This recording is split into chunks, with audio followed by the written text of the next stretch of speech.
Guys, in this episode, we have one more guest, Areg, here with us.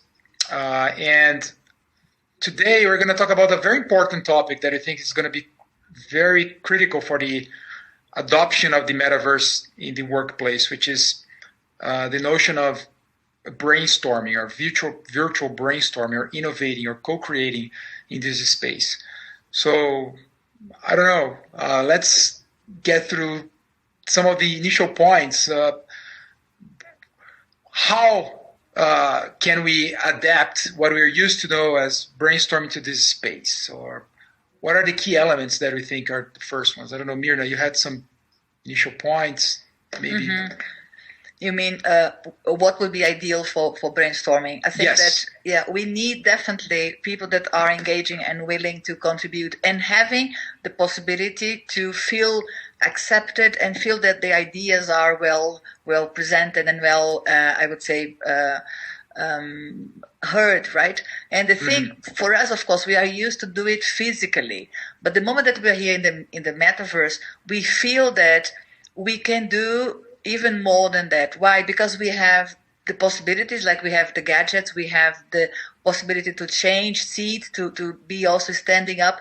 And the fact that we are using avatars remove some other barriers that could be, should I talk now? Should I maybe talk later? Is my idea going to be well accepted? I think that this creates us less resistance and more willingness to contribute. This is something I think it is quite key for innovation, that you feel free to throw up new ideas, and that we can also, I would say, accept more, because the body language is like everybody's smiling here, right? You know what I mean? Like, so everybody is saying, yes, go for it. And for brainstorming, if somebody has a different kind of body language, like, like closing the arms or being a little bit more skeptical, it prevents me from throwing good ideas. So I think it creates an environment, because each of us come from a different kind of a wave zone. So if we can actually synchronize in this wave zone for one specific goal, it creates a huge environment for innovation, for creation. And then you mentioned another point that I think is critical, that is diversity, because in a space like this, beyond the fact that you can be whoever you want to be, I think it's this, the avatar is kind of an equalizer, in the sense that we decide what we want to be here, and then you just take it off the ground, and then just focus on the human behind it, the capacity of this person. So then you are able to contribute. Yeah, exactly. I would say so that I'm always saying this because it's the reality. I think people need to experiment this to know exactly what I'm saying, but we are totally here together.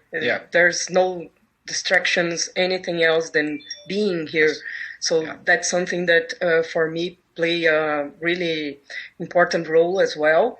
And as Myrna was saying, you need to feel that you have space to talk. And when we are comparing to something like Zoom or any other kind of these meeting apps, you cannot talk while someone is talking. Like if you want to talk to me, not a natural conversation like we are doing right now, right? This is something that cannot happen, a natural conversation. And this is a physical thing, no? This is something that happens in a physical space. And here it's totally possible, and also we can be together with people that are in different countries, as we are doing now. Exactly. So I think it's amazing. Areg. For me, the most important part of a successful brainstorming session is the ability to focus. And when we are comparing this with, it's mostly through face-to-face meetings or Zoom. And I think this is actually even better than face-to-face communication for that perspective, because when I'm inside this application, when I'm connected to this workspace, I cannot even check my phone. There is no one knocking on the door and asking whether we want to drink coffee or have a short break. So everyone is at this point, at this moment, and completely focused on one specific goal. And that for me is one of the key things about a successful brainstorming session. And that opens to one thing, one word that comes to my mind when you say that, which is productivity. It's like super efficient. Now, it doesn't mean that you can invest a couple of hours, but it's so more efficient in the sense that if people are focused because of these natural interruptions. That some interruptions are nice, but in this case, maybe people justify like a 4-hour meeting that sometimes you just need an hour if that's concentrated. It doesn't mean an hour, but boring hour, or an hour that is to the point. An hour that is nice, but focused. Yeah, talking about boring, one of the things that many study says is that for having a really good brainstorming session, and that's very innovative, it needs to be something fun. Right. Yeah. And I think here it's exactly what you have. You are totally focused, as Areg said, and it's also fun at the same time. Yeah. Because it's not a gamification of things. Yes. It's not, but it is fun in this sense as well. And you mentioned a very important point, because a lot of people say, "Oh, but it's about gaming." It is not about gaming. I know. Yeah. I had a conversation with Areg before about this, and it's not about it. It is, there are some elements, but it is not about it. It is a professional environment that is fun. You don't lose this fun, cool aspect, but you're professional. Yeah, it's totally professional. There's nothing related to games. Yeah. Yeah, and there is something else, I think, which we tend to forget, that we have this physical proximity even as avatars, which gives us that a good feeling of collaboration. People are staring at you in the eye. We have even we can move towards the person, so we can talk with the hands, which of course enhances this feeling of yes, and let's do it. And I think this is quite key for our area here. And as we say to people who have never experienced, we can go to a board and we can stick papers, or we can discuss things as in the real world, in the physical world, which gives us this good feeling of, okay, this is your idea, and I would like to add to that. Yeah. So we can go to this whiteboard and draw together and stick things and work together on that. Yeah. So, I had one experience when people said, let's have a Zoom call and let's do networking. And guess what happens? Everybody says, I can't do networking in Zoom. Yeah. We can do networking here because we have this, feeling that people are here, and I can sense Areg. I have never met Areg, but I can sense him, and I would establish with him a relationship. In a Zoom call, this seems to be not so much this way. And it's not natural. You're saying that because every time I was invited to these break rooms, I never feel comfortable. I mean, and I'm I tend to be very comfortable in digital situations, but I never feel comfortable. And I know people are not feeling too, but in a situation like this, I mean, you joined here before I joined with Areg, you never met, but I think it's more natural because it's more human. Mm-hmm. And every time we talk about a human thing, you mix humanity and technology, that is the ultimate use of technology. Exactly. Yeah, exactly. I want to agree with those points, and I think avatars are really underappreciated. Like when you look at the avatars from the outside, it might look like a little bit cartoonish and something. But when you are inside this space, you are completely 100% feeling humans near you, and especially the hand gestures are completely changing everything for me. And the avatar disappears, right, Areg? Because, I mean, in the beginning, maybe I didn't see it didn't see it as an avatar before, but then after 5 minutes, you disappear as an avatar, and then it's just Areg. Mm-hmm. So that's especially your one that looks so close to you. But each of us, we decide whoever we want to be. So but your expressions are very, very proper, and also as Angela's, and I'm sure Areg, the moment that we see Areg, I mean, personally, we're gonna say, "Hey, it's exactly you." I think that's the feeling, right? I was exactly about to say that the feeling that I have is that when we meet in physical world, there's nothing like like estrangement. No, I don't know. Yeah, just know you from an avatar. Yeah. When it happens in a Zoom meeting, you have this, like when you meet the person in the physical world, there's this first moments that you are strangers, and I don't have this feeling here. If I meet you or Areg today in the physical world, it's like the same thing for me. And this is critical, no? Because you're talking about virtual brainstorms and co-creation. Because in the end, brainstorm is for innovation. It doesn't matter if it's for a product, a service, a process, an idea, but you're brainstorming to create something new. And having this, not having this limitation or bringing people from whatever they are and then just get used to that, like Areg said, like after a few minutes you are over the avatar and you're over and just are with the person. As long as you are curated for being that room, the sky is the limit. Because I think this is amazing, because in a physical world, we have the limitation of physical transportation, of costs. Here, we could have from all over.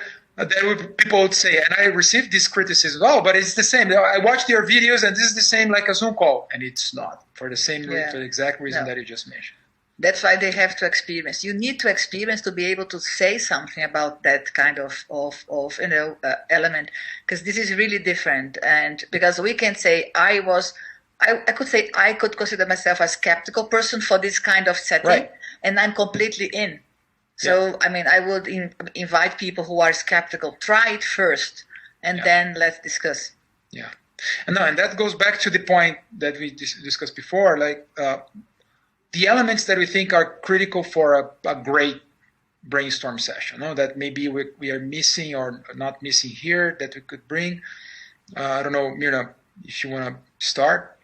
You mean things that are missing? I think that people really, my experience, when I have any brainstorm sessions, I have always that feeling that some people were left aside. People did not participate as they could. So having that in perspective, I believe that, as I said, if we are in a different setting where maybe something that can make me feel shy is removed, I'm sure that that person might be much more active. So this is, of course, a hypothesis. And if the person is more active and bring amazing ideas, we're going to be having more innovation, in that regard. So I think that many times in physical world, some people are prevented from participating due to being shy or due to thinking the topic is not my major topic. But here, as you said before, it's an equalizer. We feel very much alike. We feel very much the same. And this can give us more chances to contribute and therefore be more innovative. And it's an equalizer without preventing the diversity that each of us brings. It's an equalizer of the bad stuff, but it's a diversifier of the good stuff. Well put. Yeah, Igor. Yes, exactly that. I would say it amplifies the good stuff. It amplifies that. Yeah. It expands. No, we're all talking about the expanded reality. So this is an expanded reality. I don't know, Areg. Yeah.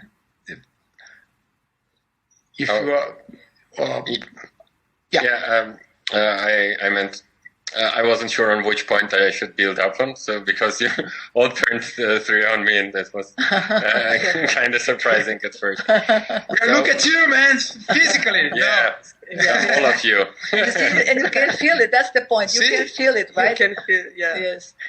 Yeah. So talking about things that are kind of missing here. I would one thing that I would like to mention is which can very easily be solved is the lack of the ability to take notes very easily.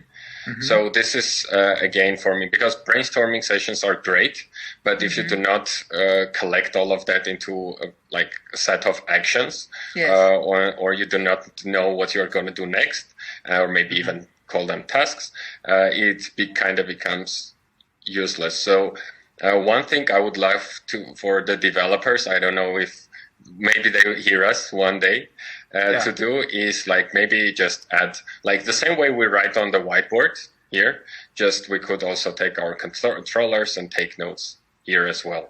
Or maybe we could connect any kind of keyboard and see them inside. So those two would be really nice to have. Yeah.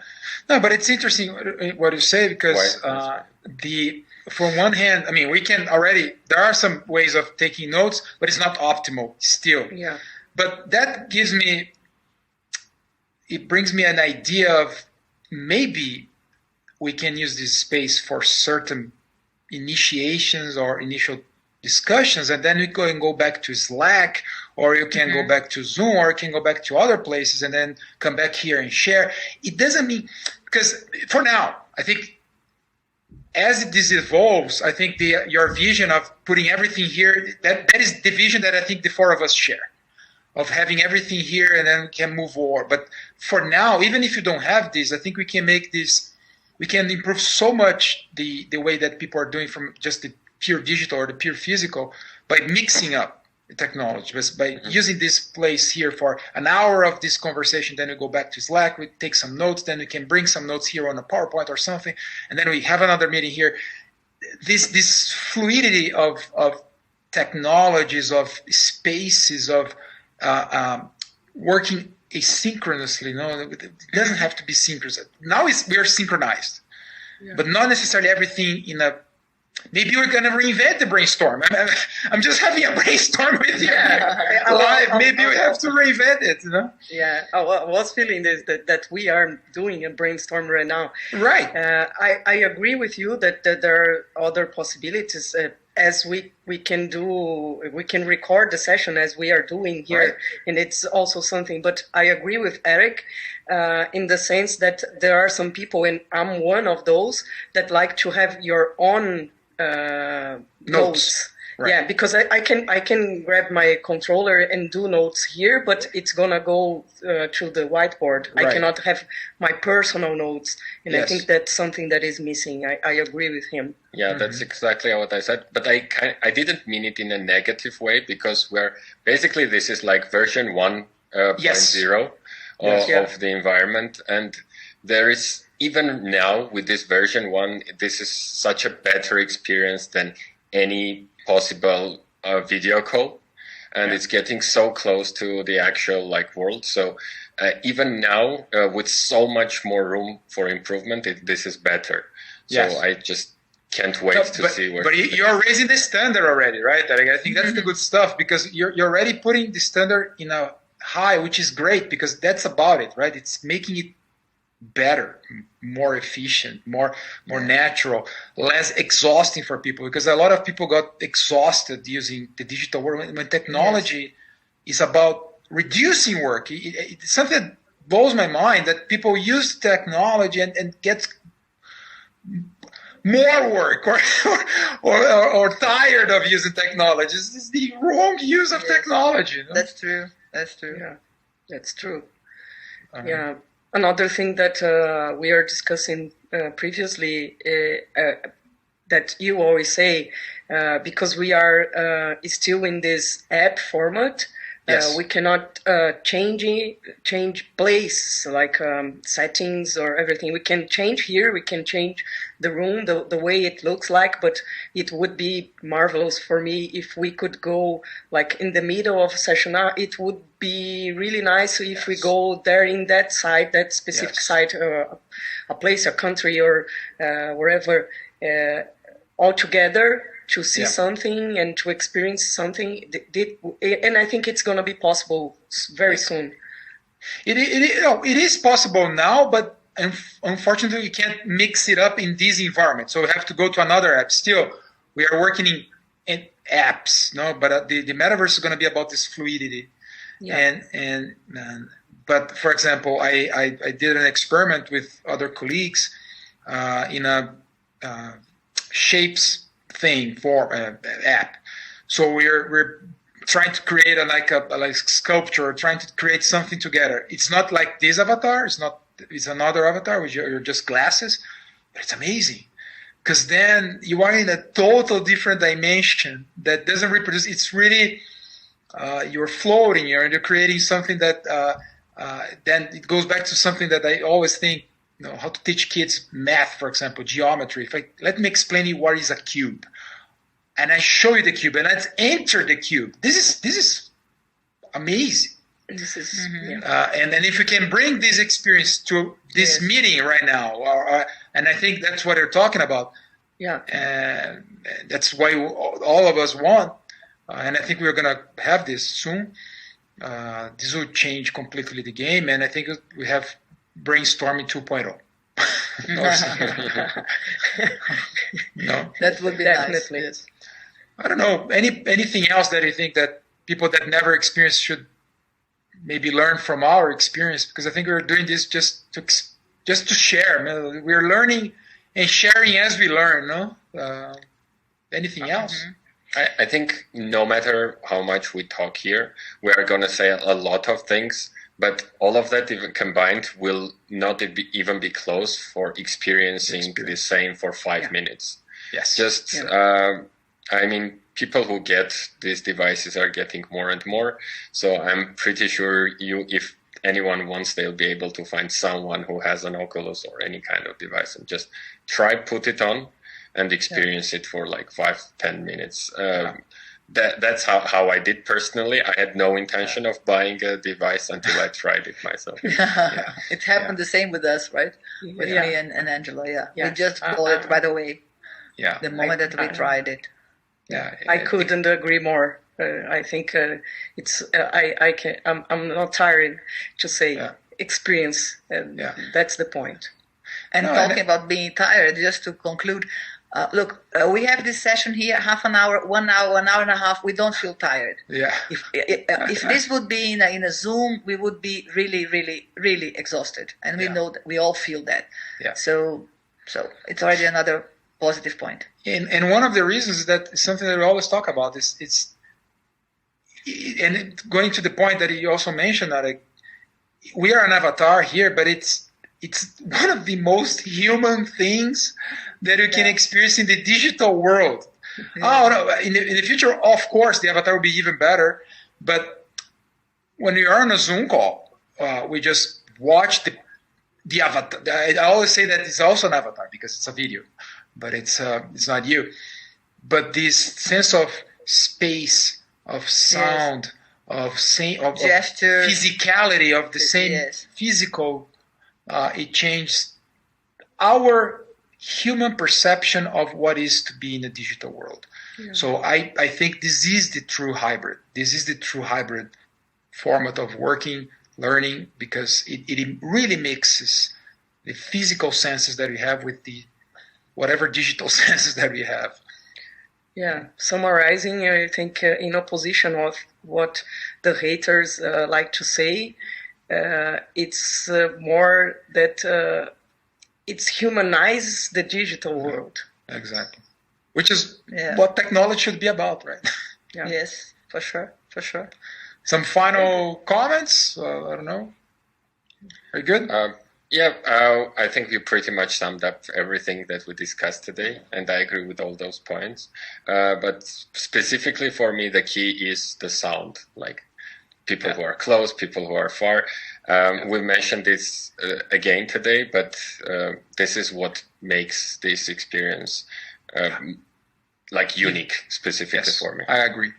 Very good point, because people undervalue the importance of sound, and we all like music, and you know the difference when you're listening to this great stereo or great, you feel the bass, no? And when you feel this, just by doing that, you're already approximating. Then plus the visual, totally agree. Yeah, the spatiality, this feeling that you have the whole space here. It's amazing. All right. So on that note, we can come back another time to discuss other points. But I hope you enjoyed this episode. See you next time. Bye.